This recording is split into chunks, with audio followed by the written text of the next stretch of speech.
Hi everyone, this is update 5 in our crunchtime roughly week-long scrum to see how much of this retro pixel art style game we could get done using Construct 2.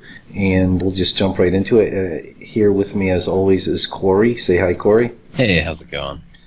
So, as you can see now, the gorgeous swamp environment that Corey made is in there, as is this awesome frog character who I don't remember if we showed it in the yesterday's progress update, but if not, there it is in the actual... I think we showed the initial design of it. Right. Yeah.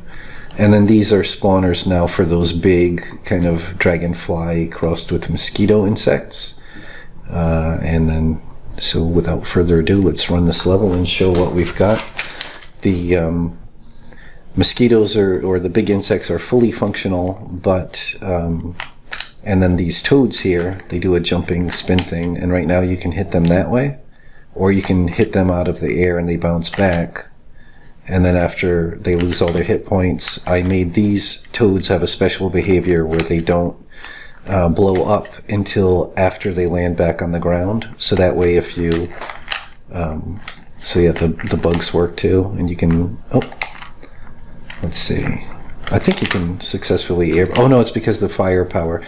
You're not supposed to have the firepower in this level, or at least I think so. So I haven't programmed that yet. But as you can see, we got the insects working, and we got the toads mostly working in there. So that's the majority of progress, at least from my point of view, and with Corey's really nice art. And then the other thing is I am still wrapping up the second gargoyle behavior. Not quite there yet, not quite finished. There's one new bug I found, but otherwise it seems fully functional. You get the ambush attack, and then they could hop back, and they could also throw the dagger at you. But there's the bug where he's stuck in... That's either the walk pose or the idle pose. It's either the walk not playing properly or the idle pose while he's walking.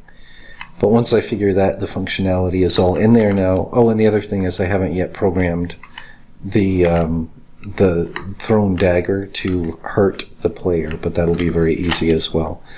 I just haven't gotten to it yet. But as you can see, otherwise they are in there. There's only one planned humanoid enemy left, aside from a couple of the bosses perhaps, and that is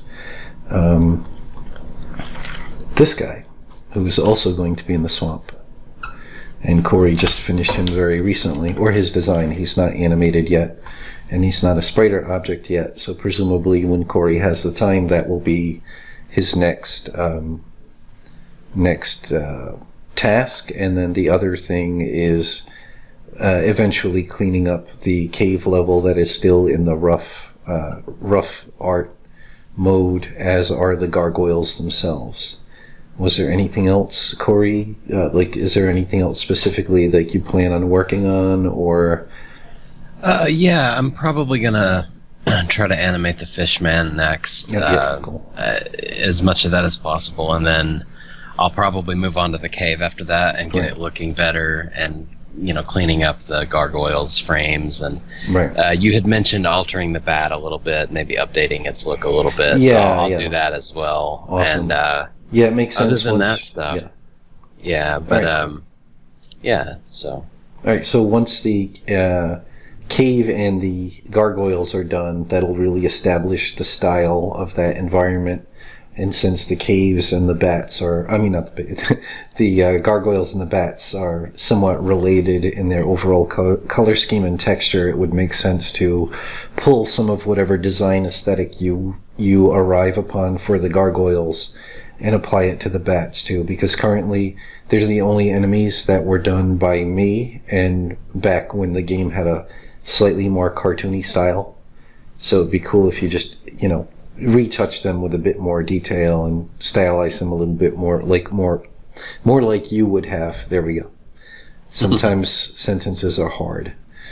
All right, so that is about it. We should say two things.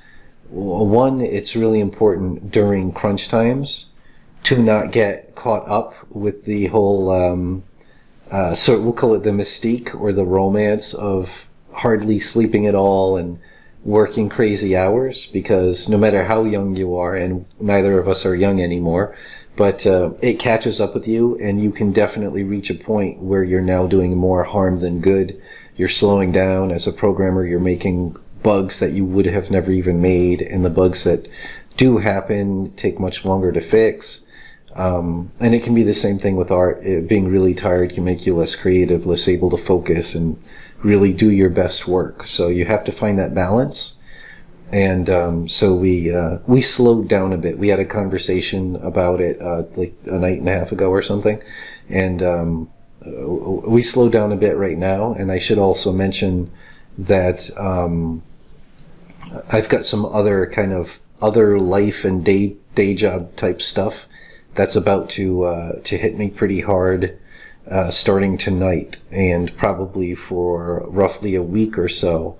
So very soon my own productivity level is going to go back down. It's going to slow down, shall we say, back to what it was before we started doing this Scrum.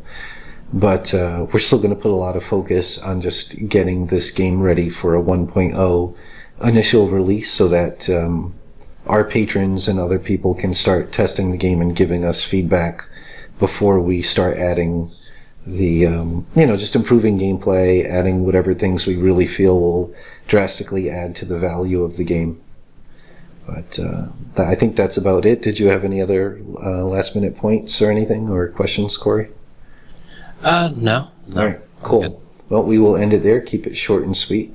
Thanks very much for watching.